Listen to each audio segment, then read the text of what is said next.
Hey, what's up? It's the 12th of August, around 1 p.m. Got off around 11. I'm walking and I'm just talking through things and figuring out kind of what this chaos is trying to teach me that I keep running into. And if I need to just like totally surrender and go all intuition, or if I need to incorporate logic too, which I think naturally as humans we just incorporate logic. So I'm like, I don't know how much. But I was thinking back on like all the situations where I completely surrendered and trusted my heart intuition and just followed it, right? So like the first time was when I went to New York, big leap of faith, and yeah, it was crazy chaotic and it led to serious aftermath of mental health, physical health, total death, rebirth of Abby. Definitely needed to happen. Second big time was when I wanted to go move to Nashville. Kept getting that message like it wasn't time, like be patient. And then I followed my heart, bought a one-way ticket to New York City to see Fisher, the DJ. At the end of that trip, I ended up with a new job and moving to Nashville. And before that, I had no job. It was crazy chaotic. Not as chaotic and deathly and destructive as the first time, but it was. Now I'm realizing, so like the third time has been Ibiza, I think. This time, I don't know, like it's been crazy chaotic, yes, for sure. I've had a lot more trust and intuitive, knowings about what's happening and what's going on, so it's not quite as chaotic. So I think what I'm kind of putting together from this is like, I think God, the universe, is trying to teach me how to follow my intuition and flow and surrender, and just an accumulation of so many different lessons and things, right? And the first time it was just a complete shattering of everything I knew and was used to, so it was that chaotic and intense. But then since then, it's a little bit less. Like I'm kind of growing into it and starting to understand it better and how it works and flow with it, right? So it's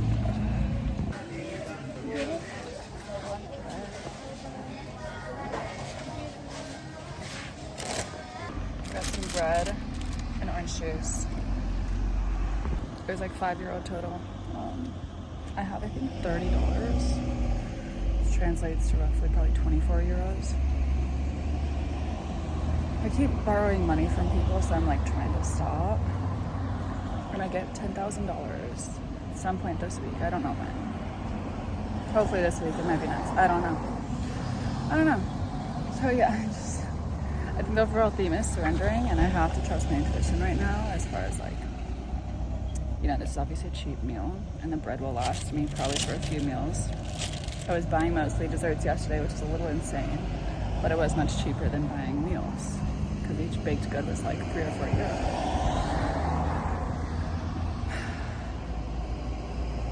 Maybe that's what I'm having to learn. I'm just having to learn how to surrender and trust my intuition, and above all else. Because I was thinking back to of like, okay, when I spiraled out, which was honestly, like after people stole my stuff the other day, I was fine.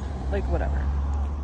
It wasn't until I called my dad, I texted my parents and told them what was going on, that I then started to spiral. And I think it's simultaneously like the fear of, or the guilt, shame of, oh my gosh, I fucked up. Like I'm not a good child. What did I do? And then also, they implement so much logic and I guess I was going to say structure, but I don't want to say structure. The structure and realism that I think with how intuitive and trusting I was feeling and in that state, it kind of threw me off balance. So then I wonder, like, am I supposed to implement both? Probably. But I think I'm also learning how to just go with the flow and that intuition and trust it, because it generally doesn't lead me astray. My intuition has told me to keep one of my cards open. No one's touched it yet. It's been 5 days. You'd think someone would have spent money right now. No one has. My intuition told me to keep it open. My dad told me to close it. I don't know what I would have done if I had closed it. Like, I have no way of getting money. So, yeah. I also talked to my cousin last night. If my cousin ever watches this, which I don't think he will, but like if you do, I say this with all the love in the world, and I'm sorry in advance, but his family represents like the total light side of my family, like pure, innocent, very religious, conservative, don't do like drugs, alcohol, nothing, you know. And then I have the total opposite in my family where it's like drug dealers, they work at graveyards, they're very dark and just their aura, right? Like, and I wouldn't call either of them like good or bad. Got this ant. It's not like the light is good and the dark is bad. They both have a mix of both. That's just what they represent to me. And so I was talking to him about how like I was struggling and I was spiraling a bit and I wasn't sure what to do, and he was reminding me of childhood when I had like so much pureness and innocence, and even at his brother's wedding, and I was talking about all these songs I wanted at my wedding. They were very innocent, pure, loving songs. And he was kind of like basically telling me, Abby, I think you've been wandering aimlessly with no purpose for a while, and I'm concerned about you, and I don't know, just he was trying to help me, and I asked for his help to begin with, but I think it hurt because yes, like I have a pureness and innocence to me, and that will always be there, but I've been through so many things that it's just not who I want to be, and it's not realistic for me to stay that way. Like when you've gone through so much shit, like you just start to crack open parts of you that you can't hide anymore. And my perception of them and their family is like they feel like they're holding together this perfect image and trying to maintain this perfect persona and giving themselves all these rules to follow that, yeah, it probably works for them, but for me to do that, I would crack. And that's what happened. That's actually literally what happened 5 years ago, because I did that for so much of my life. I was trying to be the perfect child and perfect person, kid, student. Like I followed the rules. I didn't do anything bad. And I fucking blew up because it was not mentally healthy or sane for me to do, or physically, honestly. And I did go off the deep end, but I've learned now, like, if I can have a balance and just be a real human and let myself indulge in bad things sometimes, or just like invite in a little bit of chaos and stuff, then it seems to be healthy. I do need to probably balance it and not go too far, not too deep, and say, like, where are my boundaries? Where are my guidelines and rules, like, from what I've learned now, and how do I move forward? But I just can't stand, because it probably is me and my own inner critic. I can't stand the people who, like, uphold that perfect image and then judge you from the outside. And you're like, bro, you're not even, like, living your life. You're constricting yourself. But he inspired me to write down who I want to be. Like, who does Abby want to become? Where I'm going forward. Like, I've been exploring, learning. Now, who do I want to be? Set goals for myself. Which is great advice. And I told him, dude, my goals change, like, every day. What? I'm going to try. And it's not who I want to be based on what I will receive or what people will think of me. Like, oh, I want this because people think I'm cool. Or, oh, I want this because I made the commitment. Everyone knows I'm committed to this. And, like, if I don't do it, people will be like, oh, you failed. So, no, it's, like, disregarding everything outside of me. What does Abby want? Which is hard. But I'm going to try to do that.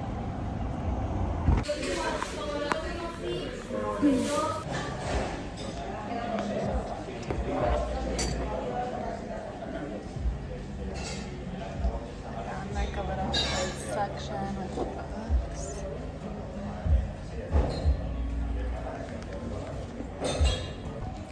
leaving the coffee shop.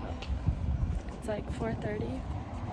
I want to get to the beach. I'm trying to figure out which one to go to. There's a bus that comes in 45 minutes. I don't know if I want to wait that long. I'm gonna go get water.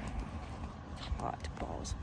I was just talking to my old coworker, Nieves. She's become like a mentor friend, and I love her so much. She's so spunky, creative, and wise and cool. And it was helpful talking to her, because I feel like talking to people that just get me helps to like orient myself and prevent me from overthinking or going crazy or spiraling. So I've learned that's very important. Like my family loves me, but I don't think they get me, so it's hard sometimes. Bro, sometimes I love being a young, pretty girl. The amount of men that stop and ask if I want to ride is truly beautiful. It's so hot, and I would have had to walk 30 minutes to the beach. The guy stopped, I think he's in his 50s. But at the end, he showed me, like he stopped to drop me off, and he was like, wait, let me show you my son. And I was like, okay. Guess he lives in Manhattan. He's a figure skater, like a professional. He showed me a video on YouTube. I was like, dude, that's insane. Like, it was beautiful. And then it brought me back to the vision I had, I think 4 years ago, of me with my person, and we were figure skating together. Anyways, not that that's at all my person, because I think he also said he had a girlfriend, but I think like something just magical is in the works. That's what I'm getting from that. Yeah, I'm at beach now. Walking, hell yeah. I just got done like sobbing my eyes out. I was at the beach and I got a text from the house lady I'm staying at, her daughter, who's like in her 40s. Should be a mature adult, but she's not. She's a fucking bitch. She texted me, basically asking me for money for her son's camera that got stolen the other day. And I did tell her, you know, I'd like to replace it for her the other day. But like, lady, I just got all my shit stolen. I have nothing. I have no money. And like, she doesn't even ask like, hey Abby, how you doing? Like, checking in. No, she just like sends me the link and she's like, here's the camera if you could pay me. And so I first messaged her. I was like, hey, I only have 20 euros left. Like, I need to be able to buy food. So I can't pay for it right now, but maybe a little bit. And I basically explained to her, like, okay, honestly, your message really upset me because I've been struggling every single day since this robbery, not knowing how I'm gonna pay for my next meal. I don't know how I'm gonna get home. I don't have an idea. I don't have my things. Like, I'm alone in a country without people that know me to really help me. And I've had to ask for help from so many people, like both here and in the States, like asking them if they could send me money, and a lot of people of course say no, but some people do help, and I'm very grateful for those that do. I was like, I just literally can't buy you a camera right now. And I honestly, yesterday I bought him 2 gifts with money I barely had, and my plan was to buy a camera once I had money. But now that she texted me that, I'm just like, I think she just broke me, and like all this stuff that, this stress that I've been feeling, just is like completely imploding. And I'm like, oh my god. And I think I'm just going through a lot right now. Like, I broke up with the guy I was dating before I came here. My brother's baby's in the NICU and almost didn't survive. So like, I feel so much stress from that. I'm having to face like every single aspect of myself while I've been here, and like my deepest, darkest fears and shit that I've been avoiding and need healing. And she just broke me. Like, she didn't even do much, and you know, it's not even her fault. But she pushed me to the edge. I'm fucking breaking. And the worst part was like, she responded after my text, because like, Abby, I'm very disappointed in you. Like, all I was asking for was a new camera for my son, and like, he's heartbroken and lost all these photos and memories and things. And I was like, yeah, I felt terrible. Like, I was gonna buy it. I was gonna help him. I bought him these gifts. And she's just, so I don't know what. She just comes across as like kind of a bitch. Like, I'm not even doing anything. I'm literally just existing, and she's hating on me. And then I think she's finding through this another way to just like push me down because she knows I can, or she can. And of course I'm trying to attack right back. And of course, like, I can see the ways that, like, this is all playing out, and I go, oh, Abby, like, this is just your trigger from this, and your patterns from this, and I'm like, can't I just be upset and not like this lady? And on top of it, like, I just want to leave now. I'm like so done with this island. I'm so done. And I have a fucking week left, and I still don't have money to pay for a ticket home. And I just want to leave. Like, this has been the hardest thing I've ever had to do mentally. I've physically been through hell before, but this is mental hell. This is like emotional, spiritual, mental. I'm just so done. Like, I knew before I left this was gonna be one of the hardest things I had to do. And being here, I was like, oh, it's not that hard, it's not that hard. But like now, I'm like, yes. It's fucking so. And it's like everyone keeps saying, oh, Abby, you're in Ibiza, like, you should be grateful. Like, this is everyone's dream, or a lot of people's dream. I'm like, yeah. It's not easy. It's really, really hard. I don't want to be here anymore if it's going to be like this. I just feel like I keep getting punched and punched and punched and knocked down. And tested and tested. Going out. Talked to Frida on the phone, made me feel better. Not giving up. So I just asked my mom for money so I could go get dinner. Trying to stay positive. So yeah, positive. Yeah, have fun.